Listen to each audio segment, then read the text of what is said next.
Welcome to Yin Yoga. We're going to start in a kind of a version of the butterfly pose. Now you can make it more butterfly-ish, which means you can draw the feet in closer. I'm going to do this as a really big diamond, and it's sometimes referred to as the star pose when you do it like that, which felt like it kind of goes with a night where there's no moonlight, there's just starlight out there in the world. Well, on our part of the world anyway. Oh, so I'm gonna support my shins, so there's a little less. I was wrong, there's not just one ferret, there's two. In any case, I'm gonna support my shins. I'm gonna tilt my pelvis forward as far as it will go, kind of get out of my own way there. And then I'm gonna let my back gently round. Now, theoretically, if you could get your forehead to sort of nestle into the soles of your feet, that's what you would do. Since that's a pretty good long way off for me, I'm gonna create a little like structure with a couple of yoga props that will let me find a comfortable way to rest my forehead and still be able to breathe. And we'll stay for a bit. Now, if for whatever reason, any version of this forward bending butterfly is just more than you want, and your low back is not happy with the idea, hips are not happy with the idea, you can, of course, do this as a relaxed lying down pose. You can lay on your back and do it that way instead.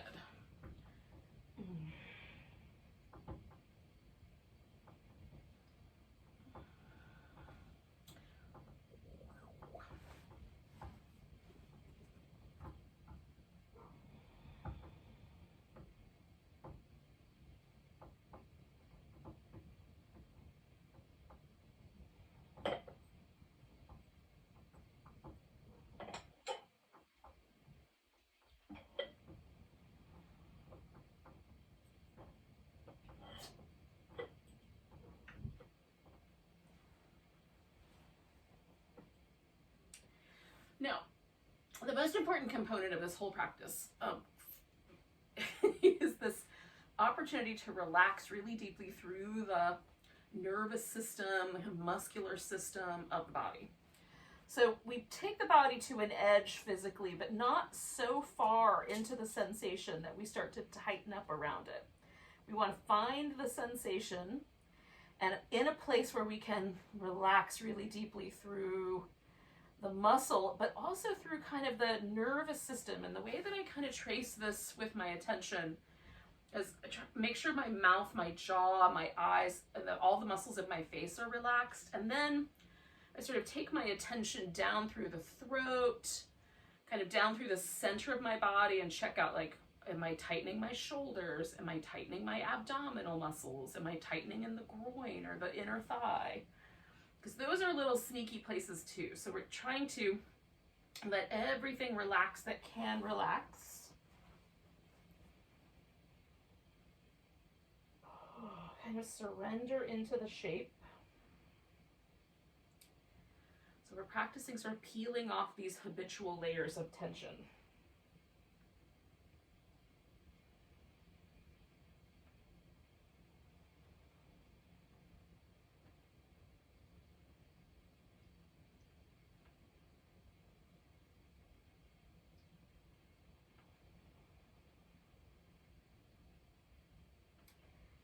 Using the poses as almost like a little landscape or a soundscape, like a canvas upon which we're kind of allowed to find interesting places for our mind to go. So we can feel the sensations of the breath coming and going from the pose, of the pose itself. So our mind doesn't wander into the normal kind of habitual patterns of, worried about what we're going to do later, planning for the future, or, obsessing over things, or whatever it is that your mind does habitually. Those are some of the top hits of my brain process. So instead, we're allowing the mind to wander around, and ultimately, after we do that long enough, it will settle. It just gets bored with itself. At least mine does. And it just finds a place to settle into stillness a little more than normal, right? It's Still might get distracted, but more than normal still. Stay for like another 30 to 45 seconds, somewhere in that window.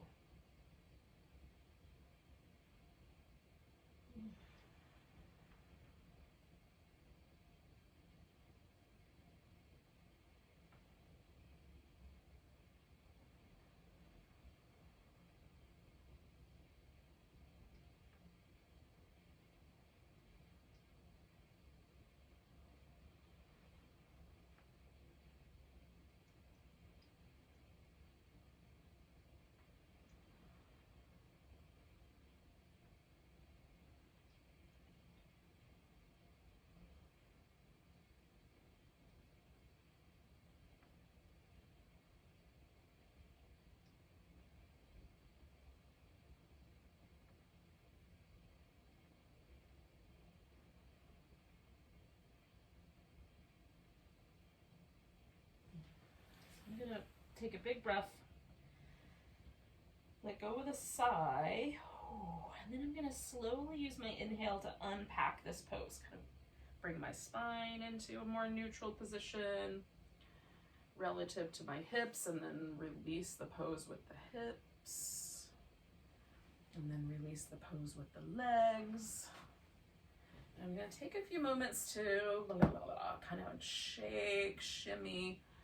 I don't necessarily mean that literally, although maybe, but just sort of release the pose and any stagnant or sticky feeling around the joints or in the muscles that were kind of holding that pose. Like for me, in this particular pose, that might occur around the lower back or sacrum, just because that was one of the places where there was quite a lot of sensation. Now, if you did that pose laying down and you're willing to do it, you'll come to a seated position.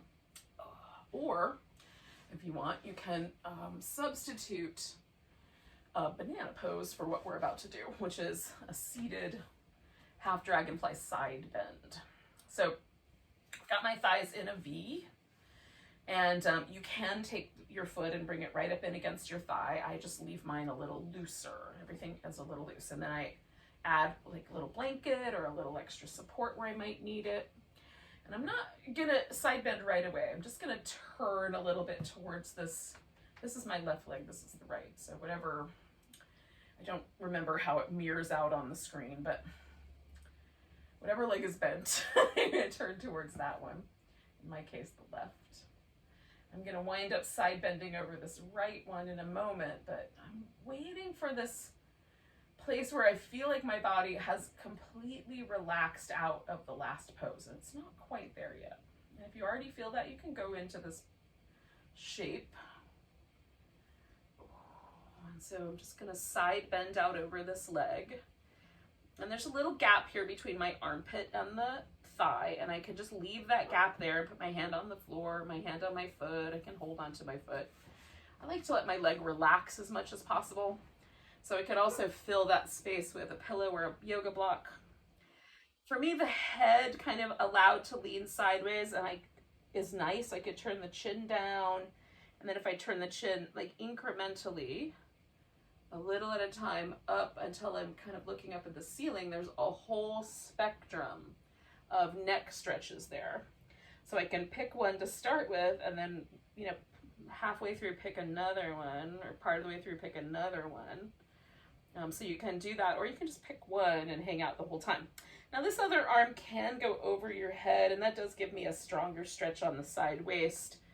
Often for me, it feels a little bit too bullying for my lower back. So I tend to either leave this arm out of it or wrap it around in a half bind behind my back. And that feels real nice, real nice. Either of those options. Again, I'm sort of focusing on the spine, but you can focus on different things depending on the arm position you choose.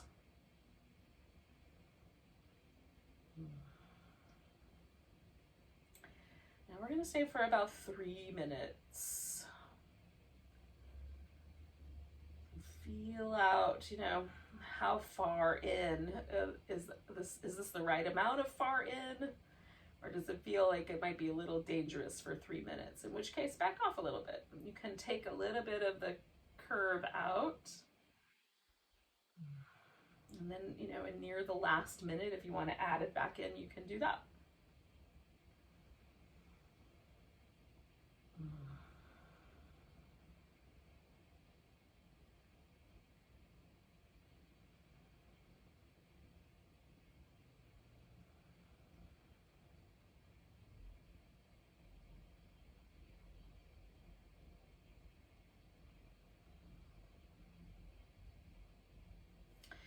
This is killing this part of your back, you're just really uncomfortable or really unhappy, you can lay on your back and just bend a little bit sideways. And so you sort of resemble a banana, and that would be the alternative pose. If you're not familiar with the banana pose, you just lay on your back and slightly bend to the side. It's really nice. I've done it every week. I don't know how many weeks, so I decided to shake it up tonight.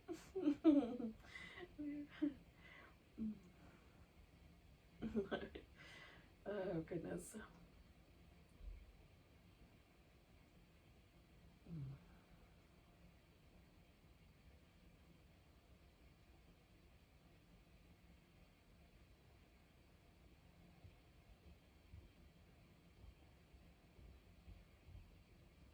Again, I'm trying to keep my jaw relaxed, my lips relaxed.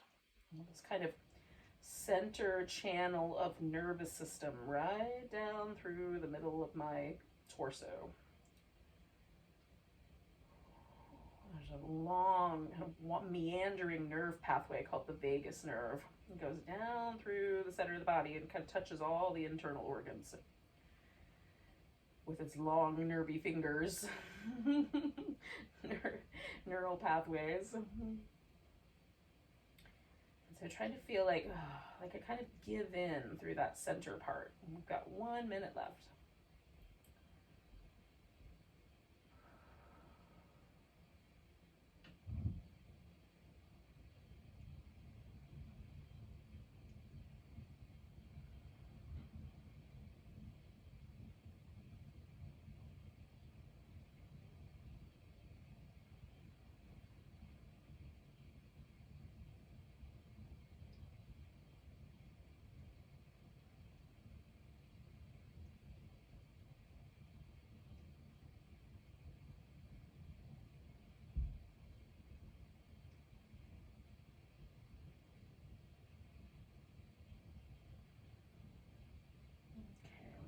Nice big breath and slowly unpack this. So I'm going to bring my head out of it, and then I'm going to slowly bring my spine back to an upright position. It may not go completely neutral right away. Now this leg that was out straight, I am going to keep up front, and the leg that was bent is going to turn around into the back to create a deer pose. So I'm going to take this guy and turn him around.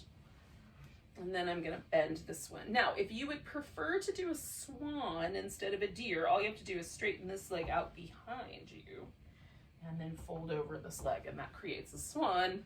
I am gonna keep the deer, but add like a little bit of a forward bendy quality to it. First though, I'm just gonna pause and double check, do I need any extra support?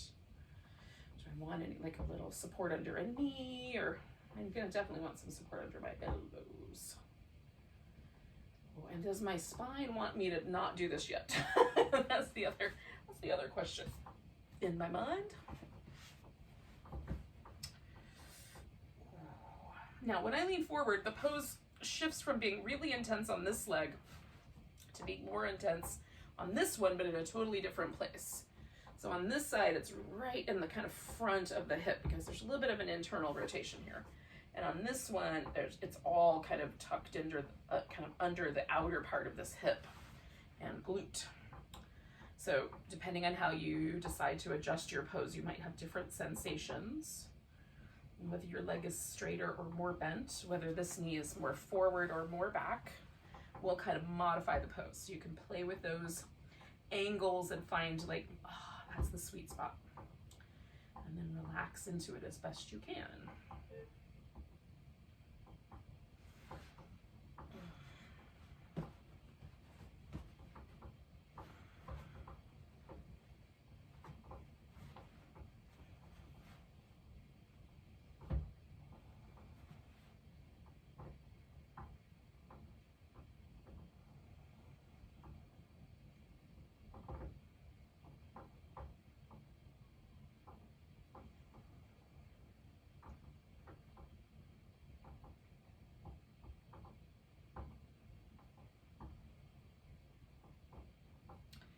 Stay for just about 2 more minutes.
All right, yogis, we're gonna lean a little bit to this kind of front leg side and get that back leg brought all the way around. And then we'll give ourselves a little space to just straighten out or bend the knees as you like. Find a kind of little movement pattern that feels nice, or just rest. You can even rest on your back if you want to.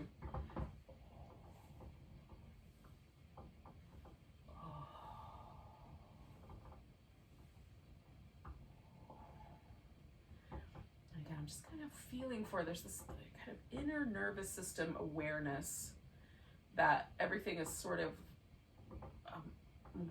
relaxed, or, you know, whatever fluids were distributed in one direction have been sort of redistributed in my spinal column. So it feels more neutral down the left and right hemispheres. And that's the point where I'm like, okay, now I'm ready for the other side. So if you're not quite there yet, you can wait a little longer. But I'm turning the, my legs into this V with one bent and one straight, so the half dragonfly. And I'm going to add a little support to both knees, because I'm at that stage in my life. And it feels better that way. And then I'm gonna sort of see what happens if I bend sideways. Like, this side for me is a little bit less, like on the other side I could almost put my rib cage on my thigh, but this side a little bit less so. So it's I've got a little more gap under the rib cage here. So I am gonna add the support that I did last time, but I might even put a little, bring it a little closer in. And again, there's this kind of, you know, range of motion, range of possibilities with how the head and neck are gonna position. This one, where my nose is essentially pointing straight down, is the least problematic. Like, it feels the most gentle. Sideways is like somewhere in the middle, and then there's a little tiny degree movement in both directions right next to sideways that are the most intense. And then looking up at the ceiling is, you know, weird because gravity wants to pull me this way, but it's, again, kind of comes back around towards a more gentle sensation in the neck. So notice for yourself, like, what are the sort of, what's the spectrum there for you? You might want to start out with the spicier spectrum, or start, like for me, I like to start out a little bit more gentle, relax a little more deeply through my body, and then as that part gets really easy, like my mind is no longer, you know, busy and my body is relaxed, then I can kind of slowly turn my head into the more spicy direction.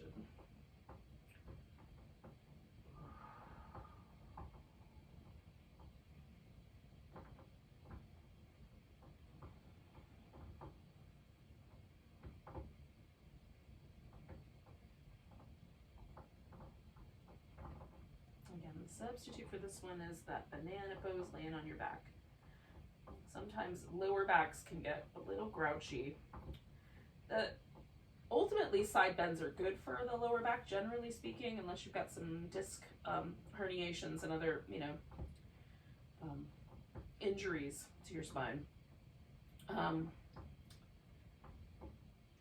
But sometimes the muscles get so tight that you have to like really take it slow and spend like better part of a year unwinding all of that tension.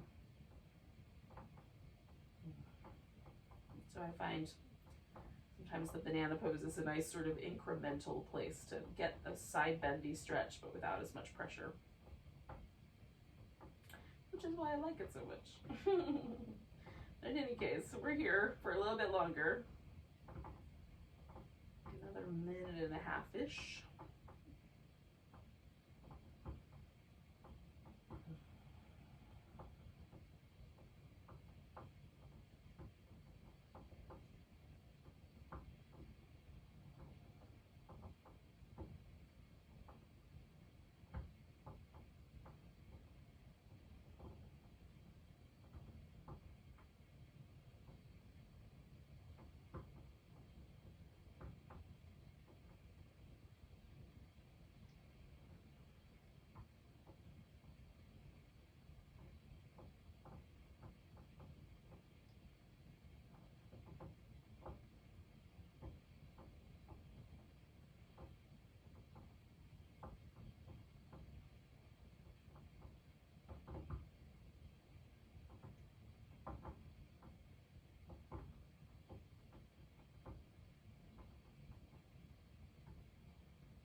Take 3 more breaths.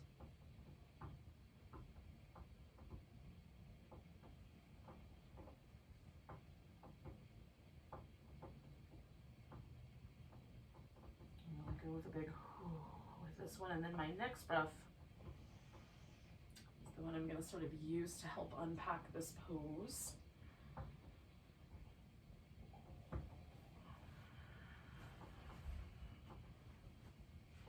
So again, this leg that was the bent leg, that one is the one I'm going to swing around behind me. But again, I might need a little bit of a moment. I'm feeling like my spine is still bent sideways, so I'm going to give it just a couple more breaths, and then I'll come around into that shape.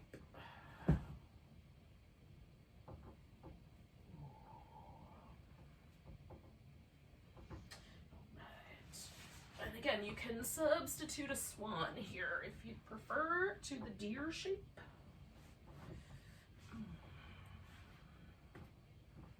I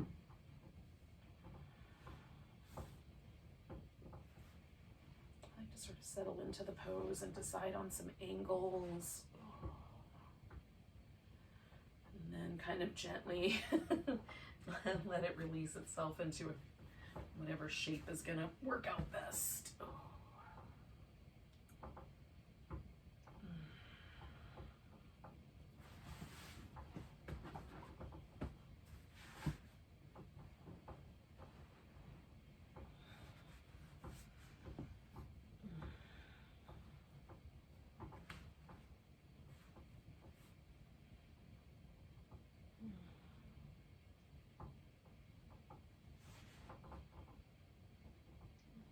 So again, I take that time to relax through the jaw and my face and down through the little center channel of my body.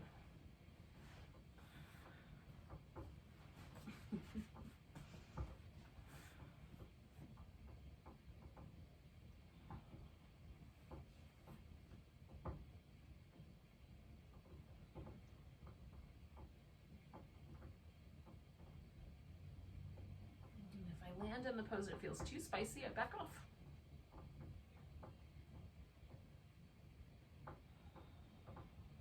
Let the breath be almost like a little kind of current, comes in and goes out, like a little bit of when the breath flows. So the pose itself kind of gets this little feeling of kind of gentle rhythmic movement. See if you can relax into it deep enough to feel that.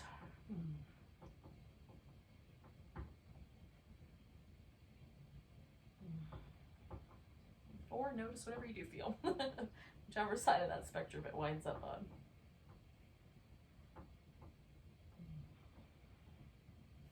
Stay for about 2 more minutes.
All right, we're gonna take a big breath.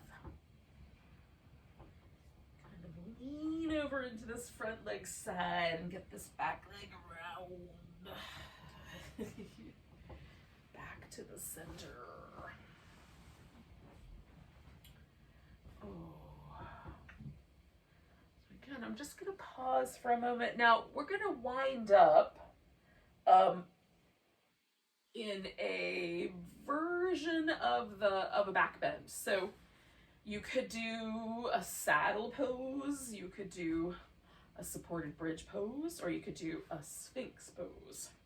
So depending on which one of those you want to do, you might want to move your body around a little differently. So the saddle and the sphinx are going to go from a kneeling position, or their belly is going to wind up on the ground, whereas the supported bridge pose you're going to do laying on your back. So I'm going to do something. We'll find out, but I'm going to start with the kneeling thing and do some little movements in my spine before we get there.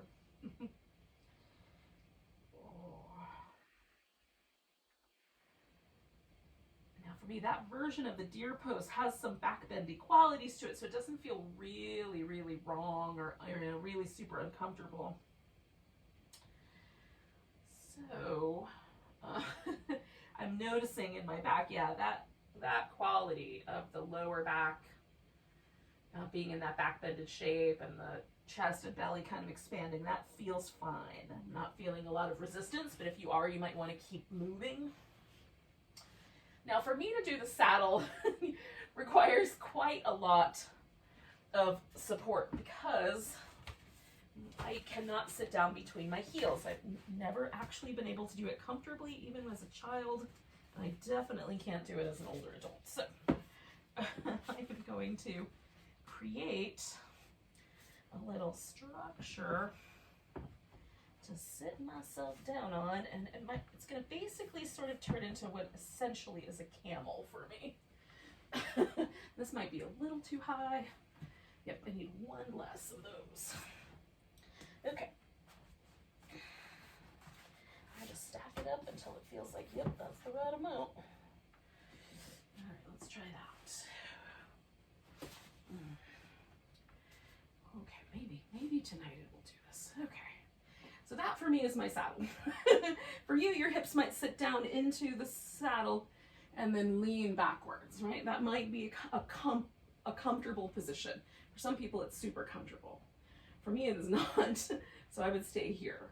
I'm going to do a Sphinx because that is a much more comfortable option for me, even though I enjoyed the process of getting myself into that, actually. It's a lot. And then the supported bridge, you use some version of that, like a block or a folded blanket or a pillow, and it goes under your sacrum.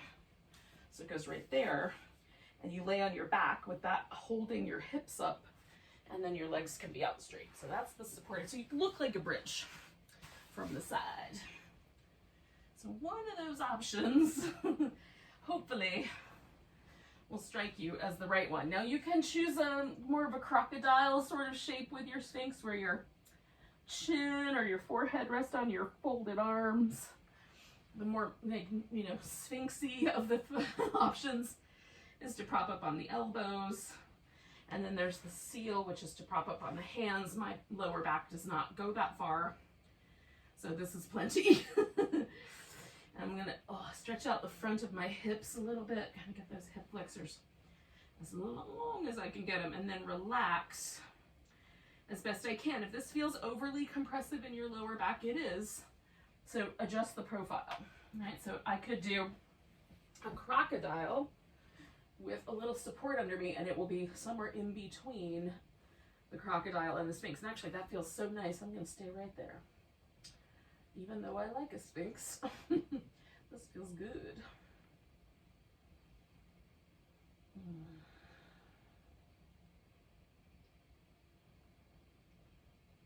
Now we're going to stay with this guy for about 2 minutes, just a little over 2 minutes now.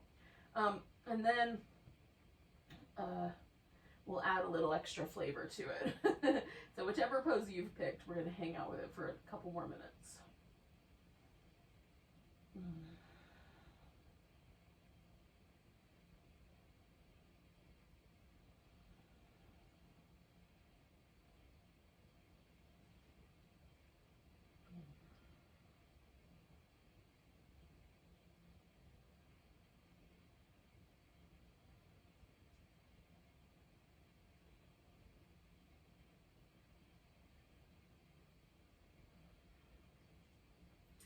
I will sometimes use a little bit of rhythmic movement in each leg to sort of release any tension that I'm holding onto with this outer hip or my glute.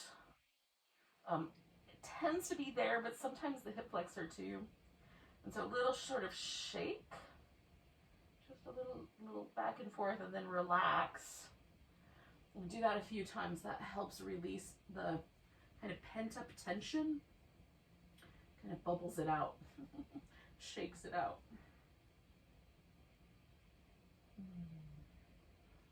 One more minute, friends.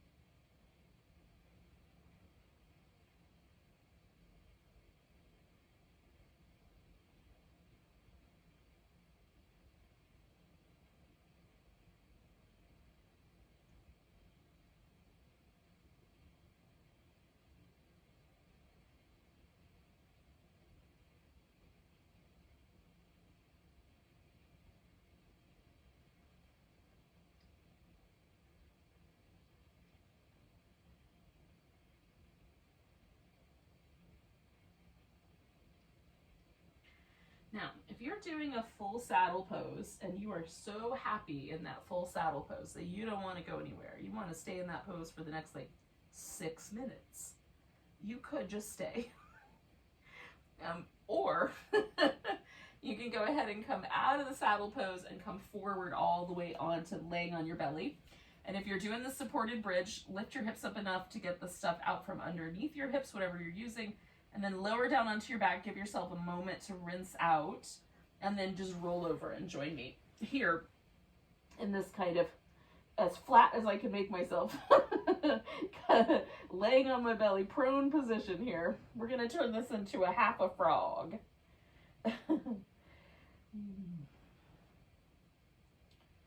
Now I am going to do a quadricep stretch so I can kind of get into that territory. Oh, there's the territory that the half saddle gets us in, or the saddle gets us into, where it stretches out the top of the thigh. So to get to that, I'm going to use a strap. You could just hold onto your foot with your hand if that is available to you.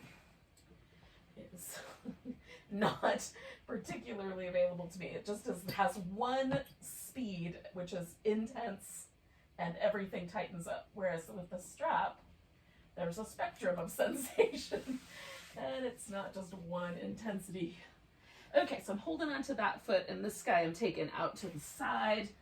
And sometimes, like if there's a little wrinkle of fabric, like underneath the edge of the knee right there, that's uncomfortable. So take the time to sort of smooth everything out. Now, for some people, this is going to be the tricky part because we're kind of coming back into the territory that we did with the deer. And for some people, it's going to be this part where you pull your foot down towards your hip. So if you want to eliminate one of these options, you certainly can. We've got two different frogs happening here. All right. So again, I'm going to kind of use this supported kind of crocodile, but you could stay with a sphinx. We'll hang out for about 3 minutes on one side and then we'll do the other.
Again, we're trying to sort of emulate the qualities of water, which is a very yin element, where we're trying to sort of let ourselves flow into this shape, releasing tension. Water doesn't really, it has a surface tension and it assumes whatever shape you put it in. So that's the kind of, there's a little bit of a tension to the pose. It has a little bit of a surface tension to it. And there's a container, we created a shape.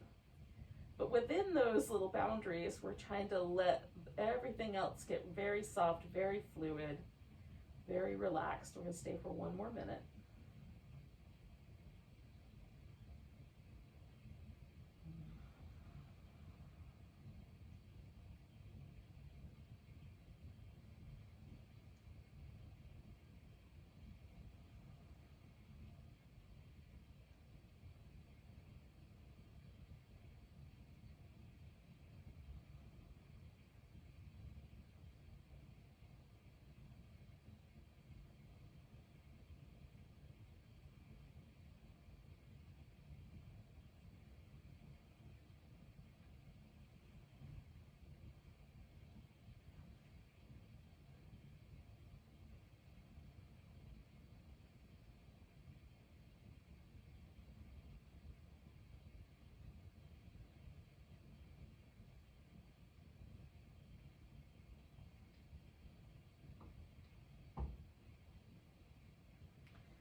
Take a nice deep breath. And we're going to slowly change things. So I'm going to first let go of this foot that I'm holding onto with the strap. I'm just going to let that leg straighten all the way out. And then I'm going to roll onto that hip and straighten the other leg out. So there's no resistance, no drag against the floor there. And I'm just going to take a moment to release that shape. Let my hips relax completely. Feel like what's the difference between the left side and the right side, because that's really interesting. And then I want to fine tune my approach. So I have another side to go. So if there's anything that feels sore or prickly, or I get a kind of message from my body that was too intense, then I want to modify the second side a little bit and compare them when we're done, so that you can see like, oh yeah, that second approach was better, or no, that first approach was better, right? So we're kind of learning about our own practice that way. All right, so I'm gonna lasso up my left foot, and then I made that sound more exciting than it actually is. And then we're gonna do the other frog. Little flipper action out to the side. Make sure everything feels. Hold on, I've gotta jiggle this buckle around. Okay, there we go.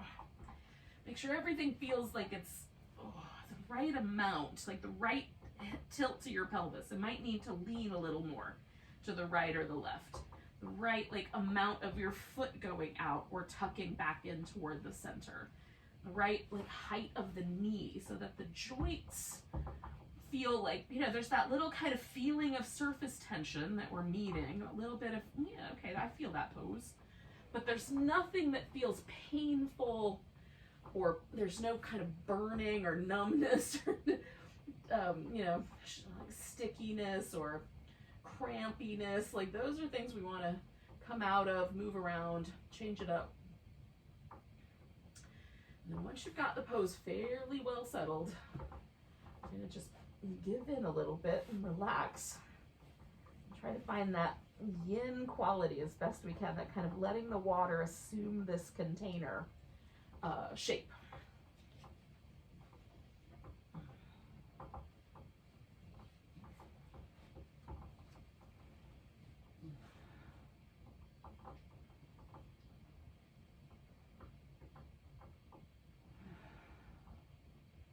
Relax the face, relax down that inner channel.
We're going to stay for one more minute, friends.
take a big breath. And then we're going to let go. If you've got both legs, let go of the one. And then roll and let go of the other. And then we'll take a moment. So I'm going to eventually go back to child's pose. Before I get to there, I'm just going to pause right here and just let both my hips relax into the aftermath of that. And again, just try to get really deeply attuned, really notice that inner landscape of my groin, the front of my hip, the bowl of my pelvis, all of the muscle, tendon, ligament areas of both of those. There's a lot of internal organs that live in there also.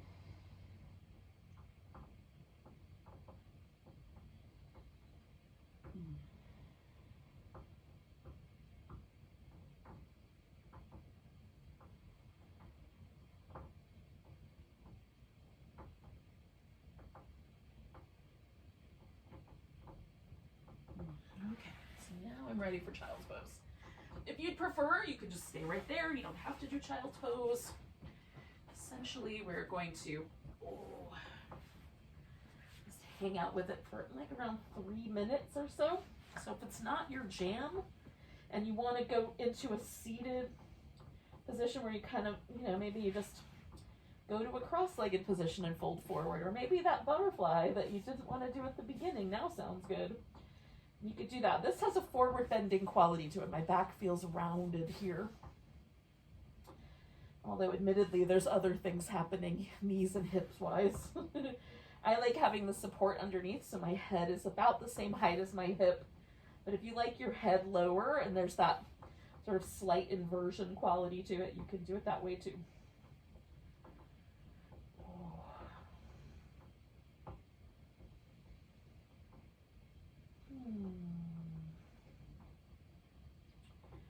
I've got my head turned to one side, and I'm going to give you like a halfway mark, and I'll turn my head the other way. That helps.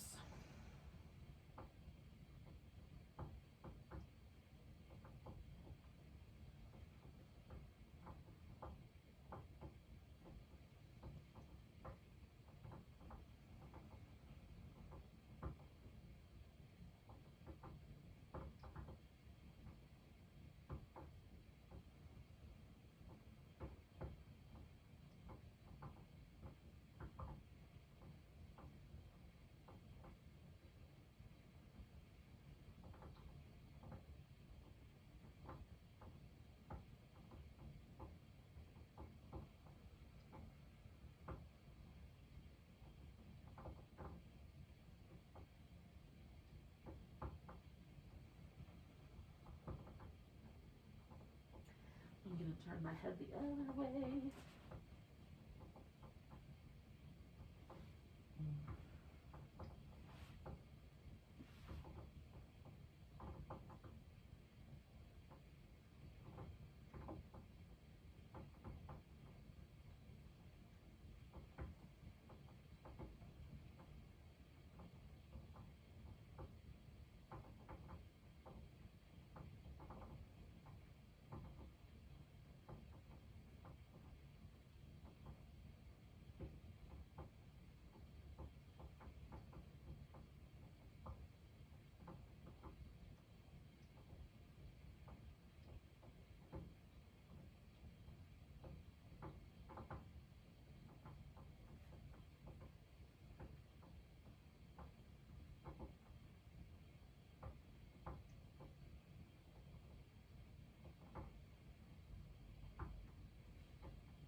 Okay, yogis, we're going to take 2 more breaths.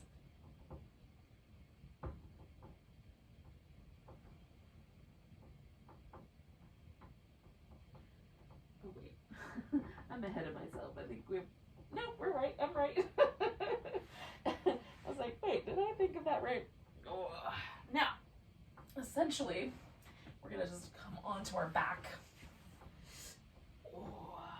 So if you've been waiting for that this whole time, yay!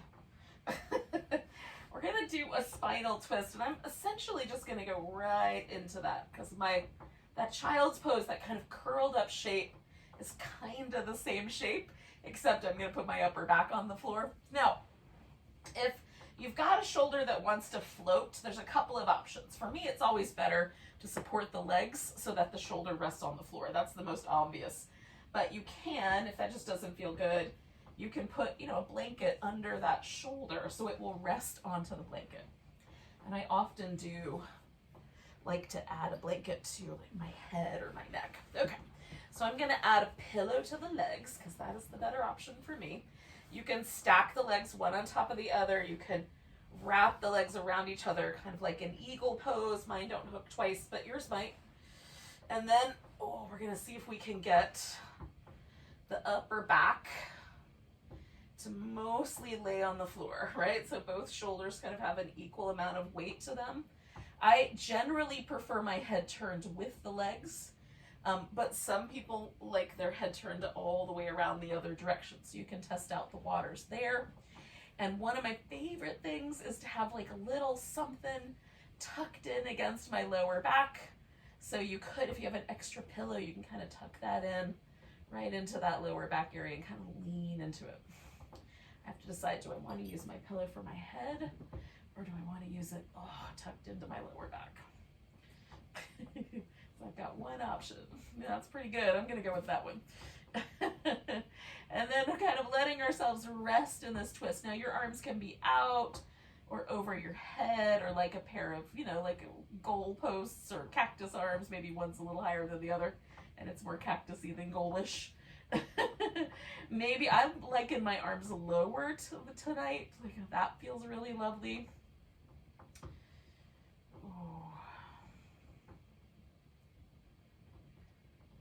And then let yourself rest.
We're going to stay for about 2 more minutes.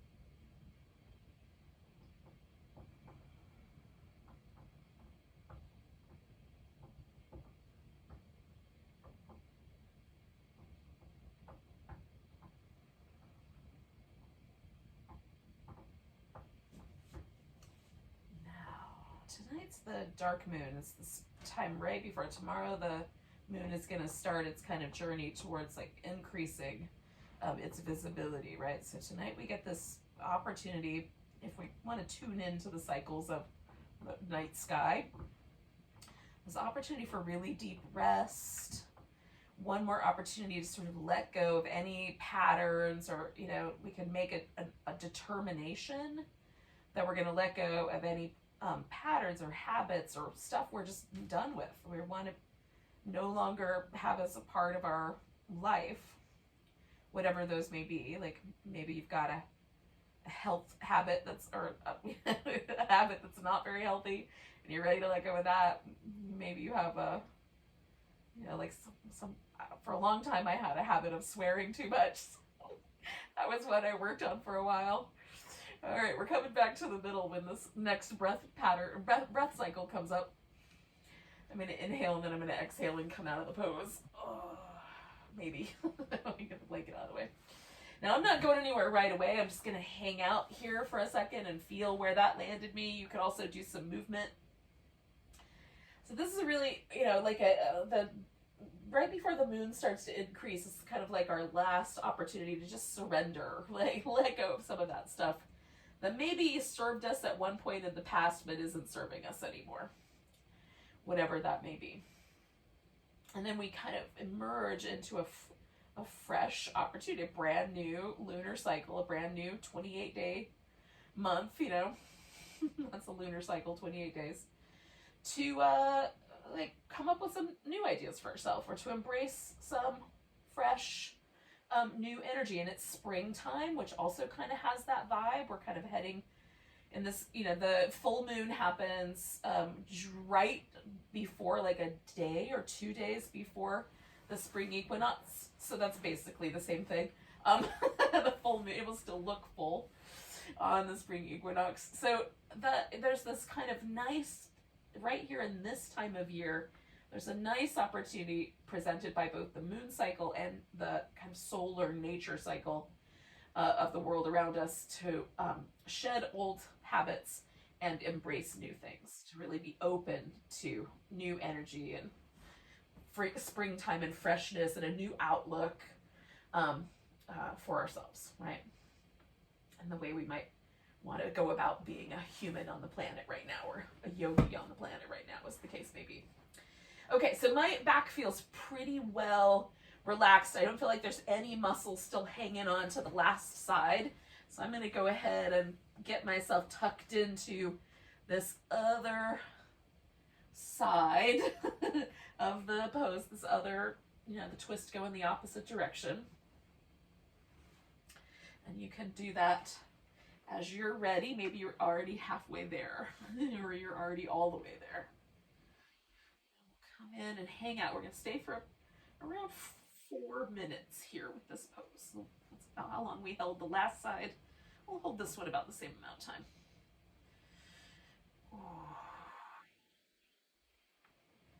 And again, we just want to kind of find a way to tuck into the pose so that we can surrender a little bit to it, let go into it, let the kind of fluid nature of the human body, which is mostly water, just hang out in this vessel that we've, you know, this pose shape that we've given it to hang out in. But like the same way that water doesn't hold itself in the middle of the glass, it lets itself flow into the surface of whatever is holding it. Let your own system like lean into the pose. Relax into the shape that you've assumed here. And if you find along the way that there's little things that don't want to do that, you can add some extra props or extra support to help out.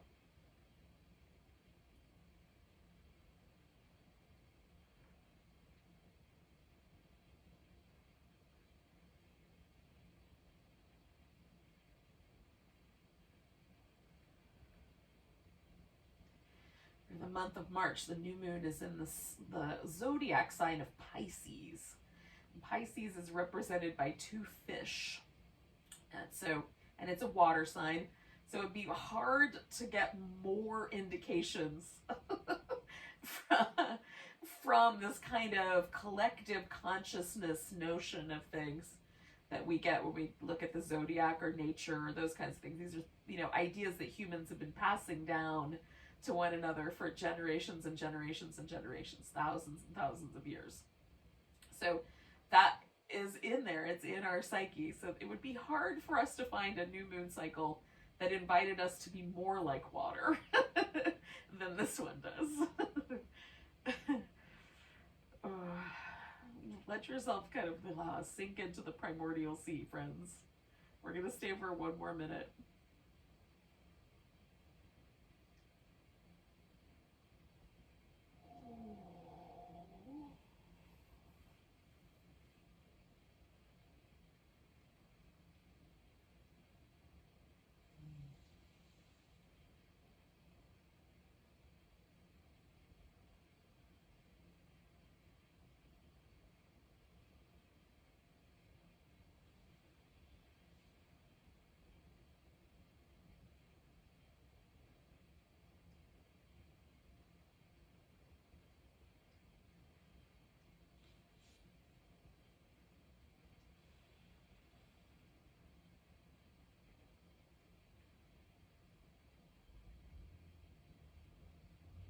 take about like another 4 breaths.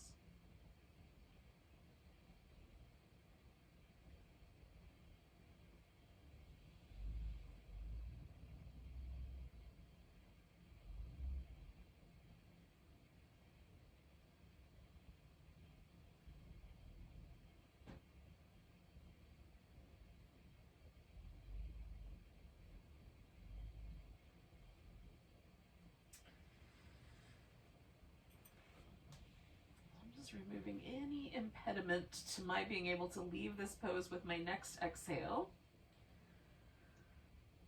So that I can just sort of ooze out of it in a very watery kind of way. Oh goodness. I don't completely understand the Piscean notions of things. I get it, kinda. Everything in my particular natal chart is on the other side of the circle, but I do like water. I'm a fan. Now, you could, I'm gonna cover up with a blanket. It's just mildly chilly now. It was warm when I got started, but now I'm feeling a little chilly. That often happens with yin. So you can do that, or you could, give yourself some extra blankets or pillows under your legs. I like a pillow under my legs or rolled up blanket. Sometimes I like a little head support. I've got this little squishy pad. I'm going to use that because my skull has funky little knobs on the back of it that hit the floor a little bit more hard than I'd like. So the most important part of Shavasana seems like it's going to be super simple. Corpse pose. Like what? Yep, just lay there. But it's deceptively difficult because it requires or asks of us, again, to relax the physical body so much that there is a release of habitual tension. Okay? So first we're going to get the body settled. Adjust your clothes, add blankets, whatever it is, so that you can feel comfortable. And whatever that, do a little last minute adjustment. And then we're going to do this sort of tracing the pathway of the cranial nerves that are responsible for us relaxing. So 3 pairs of those nerves land in our face. So we're going to relax the muscles in the face. And we can even use a little imagery where we might imagine the eyes getting a little heavier in the socket. And feel that relaxation.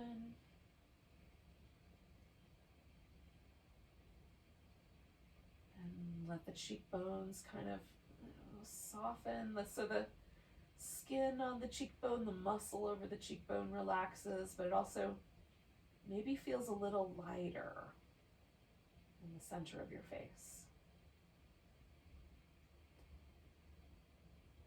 So much so that it invites the lips to be really light and fluffy and soft. And the jaw relaxes so that the teeth maybe gently release away from one another. And those kind of fangy, sharper teeth just get a little less sharp.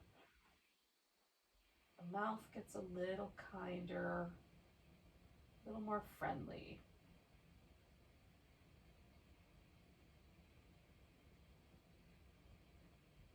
And let your whole face relax.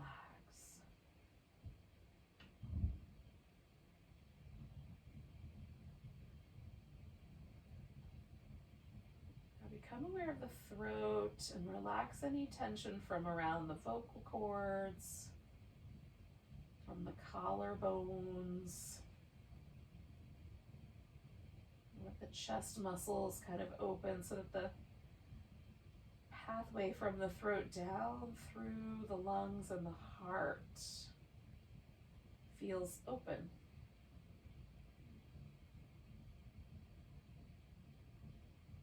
Let your heart rest in the nest of your ribs.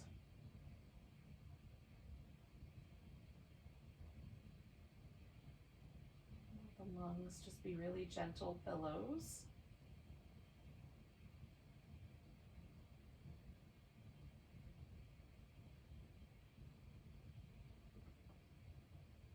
Feel all the digestive organs, liver and gallbladder, stomach, pancreas, spleen,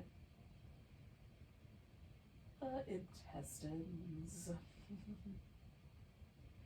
All relax, and that sort of center channel of awareness down through the center of the body. Everything just releases softly into the spine, the ribs. Feel your kidneys and your bladder relax.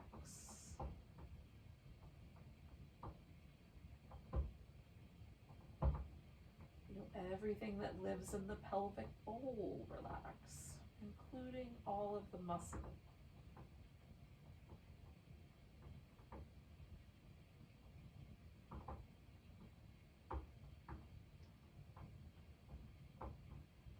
Legs and arms, palms and feet, all relaxed.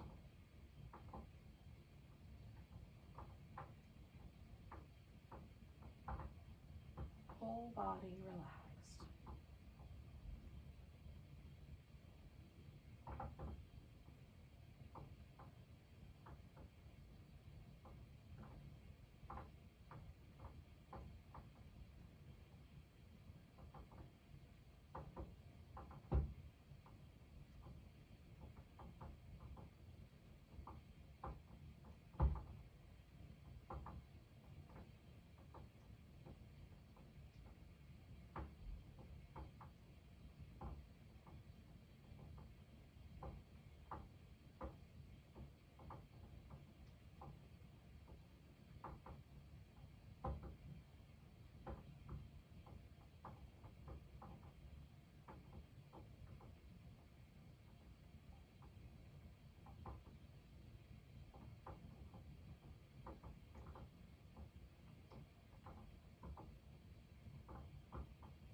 Really gently just bring your attention back to your breath.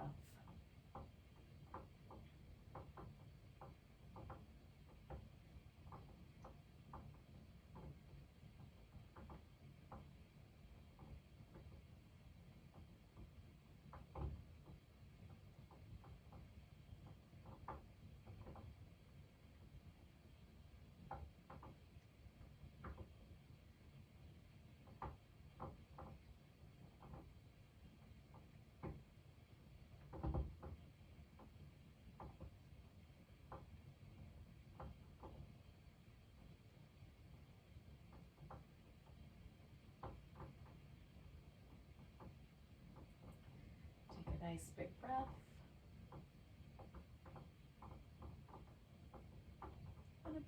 sigh.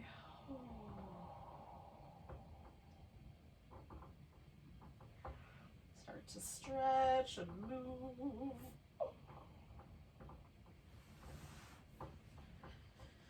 Whatever way seems like a good idea. We're going to join back up together in a seated position.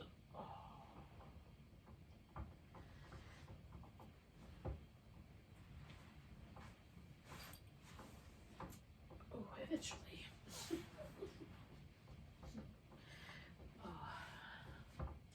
Now this space right here, this kind of post-yoga space, is the perfect place. Like if you want to do some meditation or ritual or prayer, whatever is kind of in your sphere.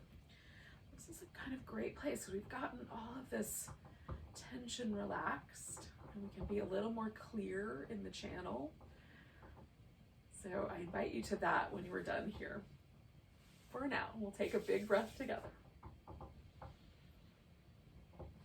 And a big deep sigh. Namaste, yogis. All the best to you. Thank you for joining me.